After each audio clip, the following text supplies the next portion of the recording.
So let's see what you do. All right. So we're just going to do glissade simple, okay? Glissade and back. So you won't change the foot.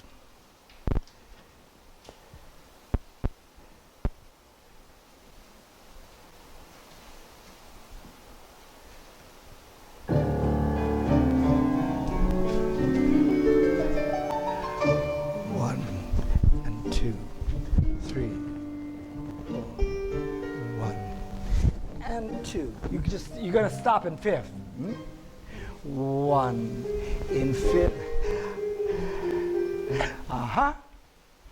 You did it wrong. Well, you said don't stop in fifth before. Just now you said stop in fifth. Yes, I did. But you know what you did wrong is that you lurched. You're moving to the left, aren't you?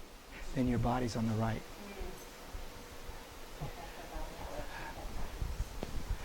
Yes. And also, you always remember, you could only be moved by the foot that pushes, not the foot that brushes.